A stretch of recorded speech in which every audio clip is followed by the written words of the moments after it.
महाआदिशक्ति वेद माता और परम पूज्य गुरुदेव के श्री चरणों में सत सत वंदन करते हुए आइए सज्जनों, परम पूज्य गुरुदेव के जीवन वृतांत को आत्मसात करते हैं कि गुरु कृपा से संभव हो रहा है कि हम गुरुदेव के जीवन वृतांत को पूरे विस्तार पूर्वक ऑडियो पॉडकास्टों के माध्यम से सुन रहे हैं। आज के पॉडकास्ट में आप सुनेंगे खिलौने बांटने के लिए भी चली थी गुरुदेव की लेख। कैसे लिखा है, अखंड ज्योति के प्रथम अंक को देखकर कई पाठकों ने शिकायत के पत्र भेजे थे कि उसमें सम्मोहन तंत्र, संतानोत्पत्ति और योग आदि क्रियाओं का बहुत थोड़ा बयान है। अपने इन स्नेही बंधुओं से हमें एक प्रार्थना करनी है कि जल्दी ना करें, धीरे धीरे और थोड़ा थोड़ा ही वह ग्रहण करके मनन करते जाएं और उसे अभ्यास में लाते जाएं। एक साथ उच्च कक्षा की चर्चा आरंभ कर देना अनुचित और निष्फल होगा। अखंड ज्योति के फरवरी 1940 अंक में तीसरे पृष्ठ पर यह पंक्तियां छपी हैं। माह भर पहले प्रकाशित अखंड ज्योति के प्रवेशांक में सम्मोहन विद्या, निद्रा विज्ञान, स्वर योग, शारीरिक लक्षणों से मनुष्य की पहचान जैसे 4 विषयों पर लेख प्रकाशित हुए। इन्हीं की प्रतिक्रिया ऊपर व्यक्त की गई थी।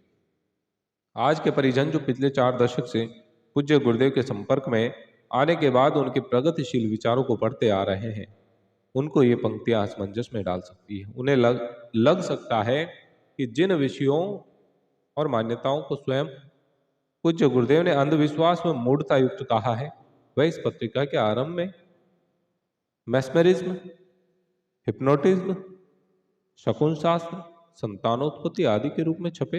वे पाठकों को गुरुदेव ने आश्वासन दिया कि वे क्रमशः इन विषयों को छूते व उन पर सारगर्भित रूप से पहुंचाते रहेंगे। क्या पूज्य गुरुदेव प्रचलित अंधविश्वासों का समर्थन कर रहे थे? ये दुविधा किसी भी विचार क्रांति के पथिक पाठक के मन में आ सकती है। यह उनका वह रूप था जिसमें उन्होंने पाठक मनोविज्ञान को पढ़ने का प्रयास किया था। देखा कि आत्मज्ञान की गुट्टी कड़वी है, इसे सुगर कोटेड गोली के रूप में देना है तो जिज्ञासा को जिंदा बनाए रखकर धीरे धीरे इन सभी विषयों के प्रति आकर्षण को प्रगतिशील मोड़ देना होगा। यही विचार परिवर्तन है, ब्रेन वॉशिंग। यह बड़ी धीमी प्रक्रिया होती। उन्होंने आश्वासन ही नहीं दिया, पुस्तकें भी 6 आना सीरीज में इन ऑकल्ट विषयों पर लिखी जिनके शीर्षक पाठकों को देखकर आश्चर्य हो सकता है। सम्मोहन विद्या, जीव जंतुओं की मुख भाषा, आकृति देखकर मनुष्य की पहचान, पर काया प्रवेश, वशीकरण की सच्ची सिद्धि, मनचाही संतान, भोग में योग, हस्तरेखा विज्ञान। ये नामावली अपूर्ण है। लगभग 60 पृष्ठों की इन विभिन्न पुस्तकों में इन विधाओं का जो स्पष्टीकरण अध्यात्म तत्व ज्ञान को आधार बनाकर किया गया, वह लेखनी का अध्ययन करने वाले किसी भी हिंदी प्रेमी के लिए शोध का विषय हो सकता है। यह कल्पना तक नहीं की जा सकती कि वशीकरण, मनचाही संतान, सम्मोहन जैसे विषयों को आध्यात्मिक, मनोवैज्ञानिक, शरीर रक्षा परक जामा पहनाया गया होगा। परंतु शीर्षक को आकर्षक देखकर पुस्तक को एक बार आदि से अंत तक पढ़ने वाला पाठक अपने चिंतन को आमूलचूल परिष्कृत करके ही उठता है। इस जाल में कहीं विचारशील तथाकथित प्रगतिशील पाठक भी आ गए। सभी पूज्य गुरुदेव की पत्रिका के पाठक बनते चले गए, क्योंकि कभी कल्पना भी नहीं थी कि एक दिग्भ्रांत करने वाले विषय पर तत्व दर्शन की सारगर्भित पुस्तक भी लिखी जा सकती है। इन पुस्तकों के ढेरों संस्करण छपे, हाथों हाथ बिक गए। मैं क्या हूं जैसे आत्मोपनिषद से शुरुआत करने वाले मनीषी को भी पाठक रुचि को देखते हुए उन दिनों झुंझुना बांटकर ललचाने वाली विधि का उपयोग करना पड़ा था। लेकिन वे अपने संकल्प से कभी भी डिगे नहीं। उन्होंने इन विषयों का प्रतिपादन या पुष्टि न अपनी पत्रिका में की, न ही इन पुस्तकों में।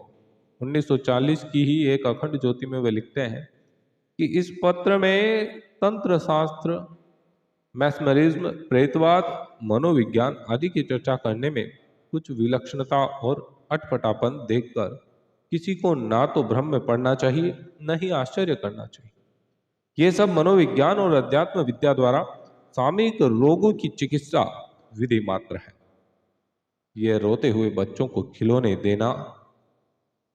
भली भांति समझा जा सकता है कि इन प्रतिपादनों द्वारा वे क्या कर रहे थे। धीरे धीरे क्रमिक गति से वे इन विषयों पर छाए भ्रांतियों के कुहासे को मिटा रहे थे। सही राह पर लाने के लिए श्रद्धासिक्त मनोभूमि वाले व्यक्तियों को वेदांत दर्शन का एक झटका देने की बजाय यह मनोवैज्ञानिक चिकित्सा वाली तकनीक ज्यादा सही थी। यदि वह उन दिनों अध्यात्म के सही किंतु अप्रचलित स्वरूप को लोगों के समक्ष सीधे रखते तो शायद वे निराश होकर पढ़ना बंद कर देते। किंतु जिस विषय को उन्होंने रहस्य रोमांच के घेरे में बंद कर रखा था, उसका स्पष्टीकरण जब उन्हें मिलता चला गया तो वे क्रमशः उनके होते चले। एक दो पुस्तकों से समझ में आ जाएगा कि वह शैली स्वयं में निराली भी थी कि नहीं। मनचाही संतान में वे मनोनिग्रह, कुदृष्टि पर नियंत्रण, इंद्रिय संयम का ही प्रभाव बताते हैं कि मनचाही संतान उत्पन्न नहीं की जाती, उसमें सुसंस्कारों का प्रवेश कर उसे सुयोग्य बनाया जा सकता है। गृहस्थ को एक तपोवन बताते हुए वे संतानों उत्पादन के इच्छुकों को भी तब का अनुरत समझाते हैं। सम्मोहन विद्या और आकृति देखकर मनुष्य की पहचान जैसी पुस्तकें आज की जनसंपर्क कला व लोक व्यवहार विधा के विशेषज्ञों के लिए दिशा निर्देशन का काम दे सकती है। दूसरों को कैसे पढ़ा जाए, कैसे उन्हें अपने सद्विचारों तथा सही प्रभा मंडल द्वारा अपना बनाया जाए, यही व्याख्या इनमें। क्या अब भी कोई शीर्षक देखकर किसी प्रकार का दोषारोपण लेखनी शिल्प के इस कलाकार पर, महामनीषी पर करेंगे? संभवतः लगता नहीं। प्रस्तुत पुस्तकों को इसलिए नए सिरे से प्रकाशित कर परिजनों के समक्ष श्रद्धांजलि समारोह के समय प्रस्तुत किया जा रहा है ताकि वे 1940 से उद्भूत चिंतन का अब भी लाभ उठा सके। तुलसी मीठे वचन ते सुख उपजत चहु और, वशीकरण एक मंत्र है तज दे वचन कठोर। तुलसी जी की इन पंक्तियों की ही व्याख्या वशीकरण पुस्तक में की हो तो पढ़ने के बाद ही व्यक्ति को लगेगा कि वशीकरण तो उसकी मीठी वाणी और सद्व्यवहार में ही निहित है। सभी पुस्तकें इसी प्रकार की हैं। इन सब ने क्रांतिकारी चिंतन का नवनीत भावुक जनमानस के समक्ष रखा। उन दिनों रहस्य विद्या का जाल पूरे भारत और विश्व मानस पर छाया था। उसका रहस्य उद्घाटन कर उनको सत्य का दिग्दर्शन कराया गया। प्रिय सज्जनों, अगले ऑडियो पॉडकास्ट में आप सुनेंगे सिद्धांत और साधना को शब्द मिले। आप सभी को ये ऑडियो पॉडकास्ट कैसे लग रहे हैं, अपनी भाव संवेदनाएं नीचे कमेंट बॉक्स में अवश्य बताएं। जय श्री राम।